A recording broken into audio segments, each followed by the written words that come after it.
Saying leadership is not a person or a position.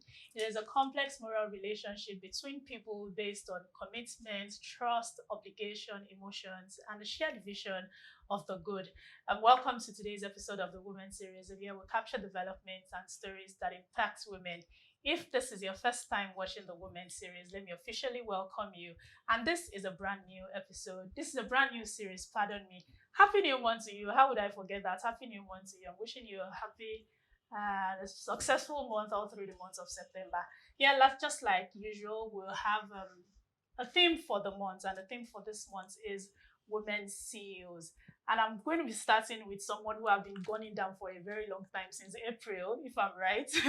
Yes, since April. I've been trying to speak with her for a very long time, but I'm grateful that the opportunity has eventually opened up, and my guest today is Solape Akinpelu, the co-founder and CEO of HERVEST.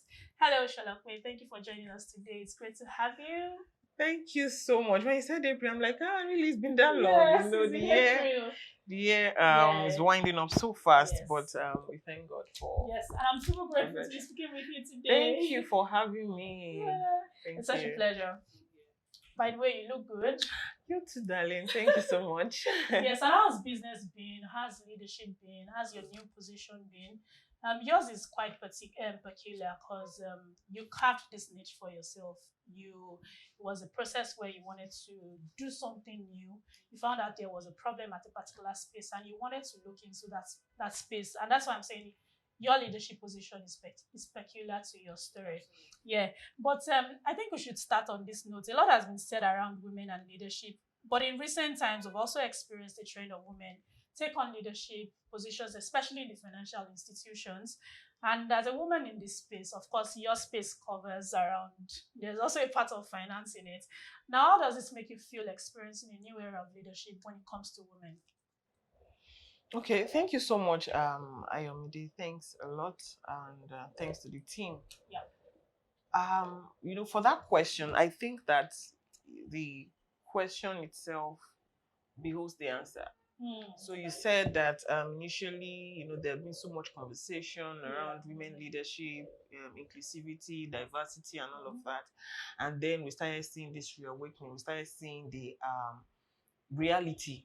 We started seeing those conversations happening, unfolding right before our eyes. And that is an evidence in itself that talk isn't cheap. Right. Okay, so when they say talk is cheap, talk is cheap. Talk isn't cheap, especially when it's purposeful, and especially when it's being measured. So what we see now, women, getting into admirable leadership positions is a function of a lot of conversations, of a lot of agitations, right?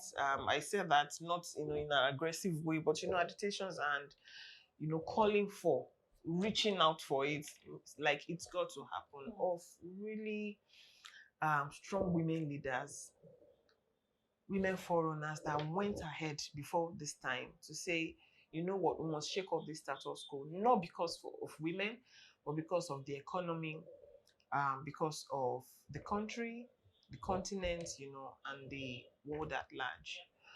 How does that make me feel? It makes me feel liberated. Okay. Makes me feel like this is the best time to be a woman. And that is, for now, right? Yeah. And it makes me feel that there are still so many possibilities ahead. And just like I typically tell myself, like, let nobody tell you it can't be done. Even now, I'm saying, let nobody tell you it can't be done.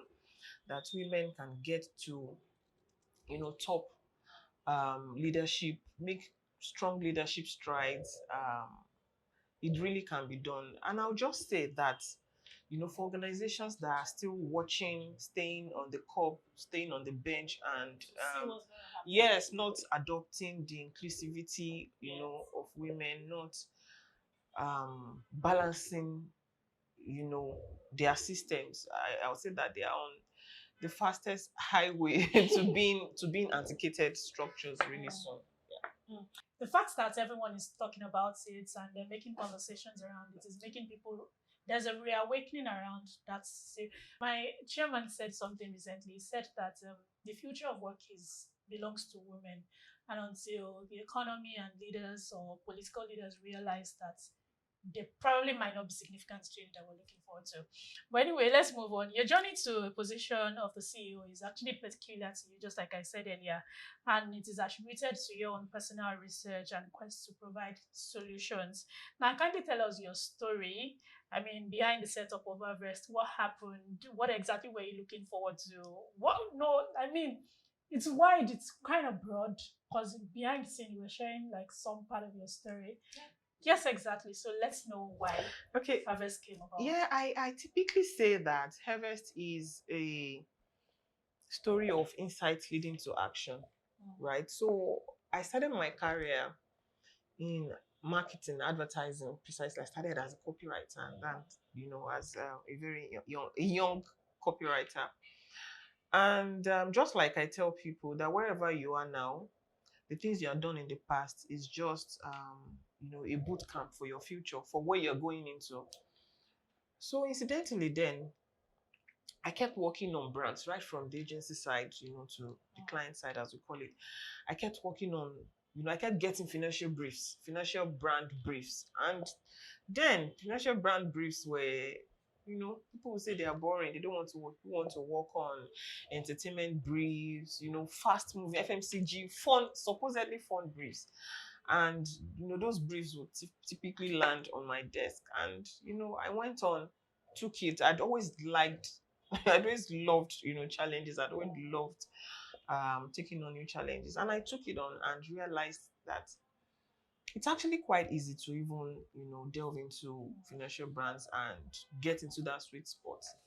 But while I was, adopting and getting more interested in selling financial brands, so to say, there was this nagging problem. It was recurring and it was quite alarming for me. Because I get a brief. Typically, you want to do some desktop dipstick research. And so you want to look at, the demography and all of that. And I realized that the adoption of financial services by women was very, very poor. It was low. So per time you're seeing 25%, you're seeing 30%. And, when I look into the streets, when I look into trade, when I look at commerce, women. Then when you They're look at everywhere. Exactly. Then when you go look at, financial services adoption, right, the number is low. So I was wondering what is happening. Are women not making enough? Are women not empowered? Something, there was just a gap. Yeah, something wasn't adding up. And that piqued my curiosity right from, my advertising days until I took on my role at Meristem. Amazing place, molded me, molded me through and through. And it was just, with my knowledge, insights, and gleaning, it was just about the same too. Women were not adopting, financial services as much. And at best, when they adopt, it is at the first level, that is the first layer of banking. But when you look up at, wealth management, wealth creation, transfer, all of those, go to insurance, it becomes, women are spotting those areas and they're wondering, how does this translate to their livelihood? How does this translate to them building resilience? How does it translate to, even them passing knowledge on to the next, generation actually, right? So that was it for me. Like, what? We have to change the status quo. Our Nigerian women, African women, hardworking, very well. Yes, pretty much very well. So, and of course, and then that was when I realized that a lot had been written, a lot had been published about financial exclusion for women. And I said, okay, so year in, year out, we keep reports about it, but there are reports, yeah, so much research, so who's going to bail the cat? And I think that was when I said, you know what, it's got to be someone, and that someone has got to be you. And so far, I took it up. Oh well, how do I even describe that? It's an irony, okay?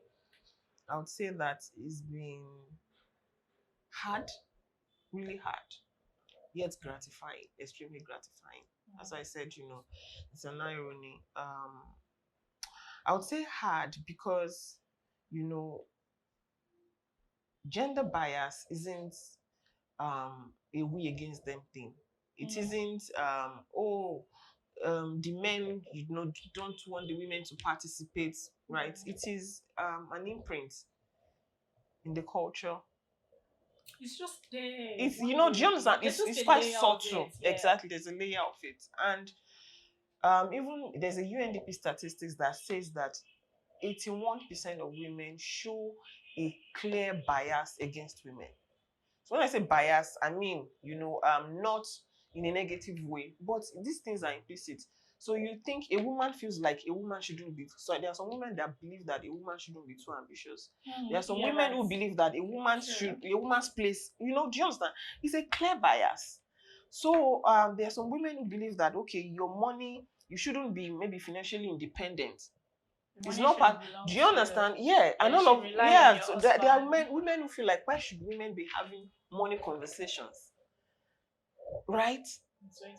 So yes, and it continues that way, and you'll be surprised. You know, it's stratified. It's not just, oh, maybe it's a rural women who are in the rural areas or something. So you know, so and that's why, you know, coming into the market, we knew that we're going to be a social enterprise because it's part advocacy, and then it's part business for us. So I would say that for every woman, but I would say, you know, when I mentioned that, it's been very gratifying for women who come up and say, oh, I've learned so much from your platform. I've been able to move from point A to point C because, you know, it's quite fulfilling because of the financial literacy, because of the gems we share. We have a growing community of women.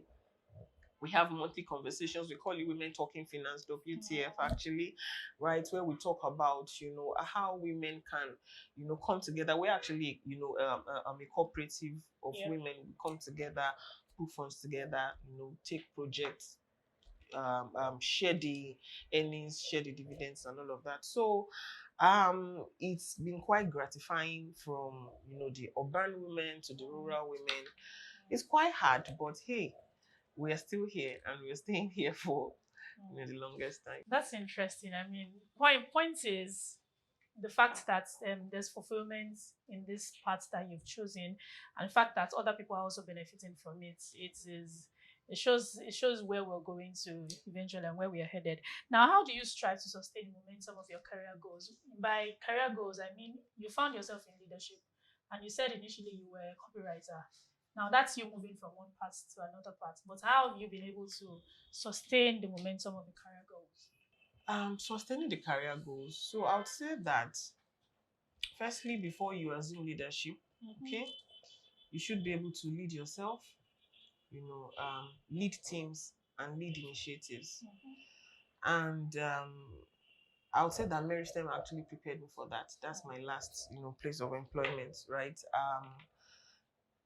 Also management, because I was head of marketing, so they trusted me, you know, with a lot of projects. So I was able to lead the team, you know, lead initiatives, lead myself even, because that is even the fundamental of things. If you cannot lead yourself, you know, you won't be able to. You won't be able to. So that, you know, actually prepared me for this. So I'd grown from that copywriter to marketing to, you know, so into it. I would not say exactly that it's, you know, being easy keeping up the momentum, right? I still have teary mornings. I still have teary nights. So it comes with the leadership position. You know, it does. And we should normalize these things. Do you understand? You know, everyone wants to talk about, you know, you should normalize it. There are days that I'm like, okay, should I just stop? Yes, like, okay, should I stop? Where can I go to? Where do we go from here? Okay, but then for such, we remember our purpose, remember our mission. And our mission when we're starting out is to improve women's lives by giving them greater access. Greater access, because that was the challenge: access and inclusion. You know, greater access to and use of financial services. So we realized those limitations. So when we remember that, we go back to our drawing board and said, okay, are we still on course? Are we still true to our core, to our mission, to our purpose? And then we said yes. So we just, okay, where are the gaps? What went wrong here? we put it together, and together with the team, like they say, we keep moving, we move. As in, We regardless move. of whatever, we move. We move. Now, you spoke so much about networking in your process or your journey, basically. Now, so how much does networking help in the quest to progress in one's career, and what avenues are available for women to do so? Okay. Speaking about networking, just before I go into that, the last question, which was about momentum, I would say this and then go into networking. Get yourself, a strong support system too. And networking is actually, part of it. Exactly. Go yourself a tribe of mentors, emotional support friends, people that can look at you in the face and tell you, you know what, on this one, you go 100%. Yeah, you need people like that. Diversify your network too. It took me a while before I realized that. So if you have a network, you have a network, and let's say 100% or 95% of people in your network are exactly like you. There's no growth. Yeah, exactly. So when I say exactly like you, in the same sector, you all of you probably know about the same thing, right? It's just you just realize that the growth will be linear, exactly, right? The growth will be flat out. So you need to diversify your network.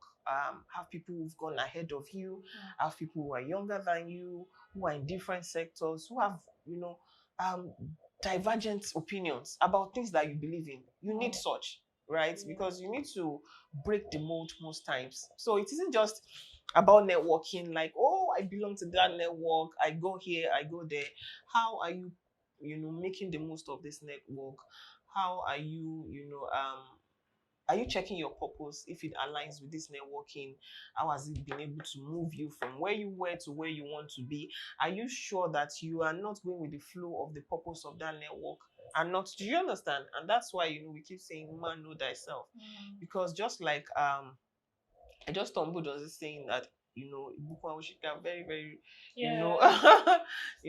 strong forerunner, said that people should invest time in knowing themselves, because if you know who you are, you won't get cheated. But if you don't know who you are, you keep getting cheated and manipulated. And then you just keep floating.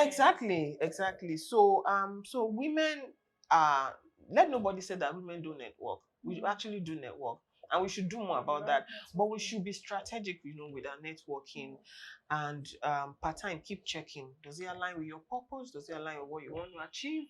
And at the core of whatever your purpose or objectives is, how much do you care, and how much are you being sincere, with that? So I think diversifying your network, networking purposefully, and always keep checking, and always be sincere, with your purposes of networking is quite crucial. I think you're one of the few people that I've spoken to that are really true about this network thing. And I say this because I've heard so much about leverage on social media, do this, do that, blah, blah, blah.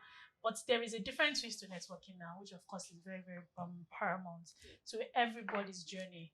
And one has to leverage on it rightly. Like you said, it is very important to be strategic about this networking to get results, necessary results we want. Quickly, let's talk about common challenges that keep CEOs awake. Let's talk about those things. So, what are your challenges that keep you that people don't know about? They probably just see Solape Akinpelu smiling every time, be like glowing skin, moving up and down from one cruise to the other. But we don't know the challenges. So could you share some of these things? Numerous. Where do you even start from? From the beginning. So you ask yourself, like, where's the beginning actually? The beginning at times starts with, oh, there's no power, the gen isn't coming on, right? I mean, and that's why, when they say the theory is different from practical. Because when you actually dip your hands into, the work, you realize that, wait a minute. This is not what I probably signed up for.